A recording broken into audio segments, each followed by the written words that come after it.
ఏంటి జైల్లో ఎట్లున్నాడంట? జైల్లో రావణ్ కోరికలు. స్వామి, నాకు 3 కోరికలు ఉన్నాయి. ఏమిటో అవి? జైలు అధికారులు షాక్. జీవితంలో ఒక్కసారైనా సరే స్థాయి మసాజ్ చేసుకొని చచ్చిపోవాలని సార్. అది అరేంజ్ చేసి చంపేసేయండి సార్. స్వామి, నాకు ఆవరమే కావాలి స్వామి.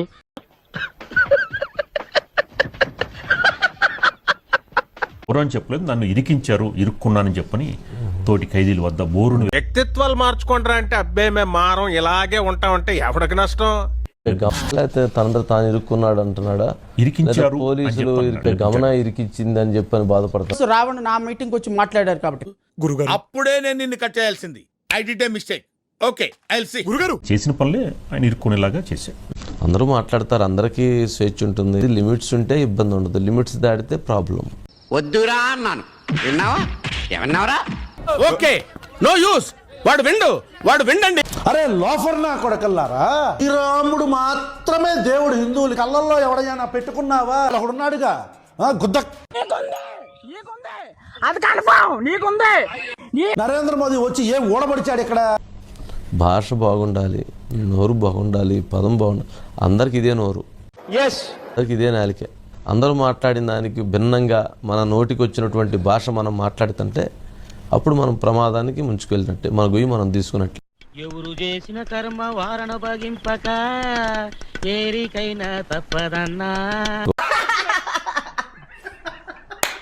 బాధ్యత, దానికి లిమిట్స్ ఉంటాయి. అవతల వాళ్ళని విమర్శించే హక్కు మనకు లేదు. విమర్శించవచ్చు కానీ తిట్టే హక్కు లేదు. దేవుళ్ళని కించపరిచే హక్కు లేదు. దేశాన్ని గౌరవించాలి, దేశాన్ని విమర్శించకూడదు. నీకు అసలు కొంచెం కూడా దేశభక్తి లేదా? నాకు అసలు ఆధార్ కార్డే లేదు. నేను ఇండిపెండెన్స్ డే రోజు కూడా స్కూల్ కి ఓన్లీ సమోసా తినకపోతుండే. నేను రకరకాల మనుషులు ఉంటారు సార్. జాగ్రత్త, నాకు ప్రాణహాని ఉంది అనేటటువంటి భయంతో ఆ జోసెఫ్ అక్కడే పెట్టడం, అక్కడే తినడం, అక్కడే పడుకోవడము, మొత్తం అంతా కూడా అక్కడే. అంటే నేనేం పాపం చేశాను, నాకే ఇన్ని కష్టాలు వచ్చాయి అనుకుంటే అతను కొన్ని పుస్తకాలు కావాలని అడిగాడు సార్. ఇన్స్పెక్టర్, ఏంట్రా? నాకు దస్తా పేపర్లు బస్తా పెన్నులు కావాలి. దేనికి? ఆత్మకథ రాసుకోవటానికి. ఆ పుస్తకాలు కావాలంటే అది కూడా తెచ్చిచ్చాడు. నాకు ఒక ఆత్మ ఉంది, దానికి ఒక కథ ఇచ్చింది. కాగితాలు పెన్నులే లేవు. ఆ రైటర్ దగ్గర నుంచి 4 పెన్నులు పేపర్లు అడిగి తగలేంటరా? ప్రేతాత్మ కథ ఏదో రాసుకుంటాడు అంటాడు.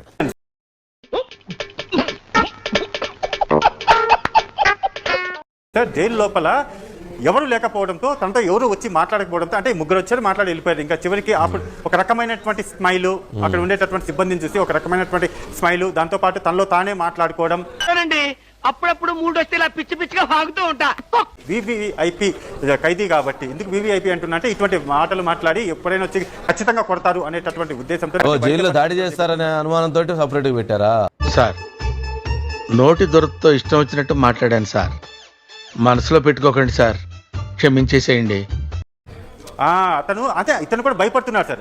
భోజనాల కోసం, టిఫిన్ కోసం, డిన్నర్ కోసం వెళ్ళేటప్పుడు పెట్టి ఖైదీలతో పాటు వెళ్ళాలి. ఎవడన్నా మళ్ళీ వెనక నుంచి ఎవరన్నా వచ్చి కొడితే, ముందు నుంచి ఎవరన్నా వచ్చి కొడితే సార్. ఒక సంవత్సరం ముందు ఉండుంటే ఈ బిర్యానీ బావాచి హోటల్లో కూర్చొని భోజనం చేసేవాడివి కదా. గమన భర్త రాము, ఆయన సూసైడ్ చేసుకుంటున్నాడు. అలాగా? భయంగా ఉందా? కోసుకుంటున్నాడు కత్తితోటి కసకసమని. ఆ కోసుకుంటా ఉంటే ఇంద్రసేన నాయుడు ఎదురుగున్నాడు.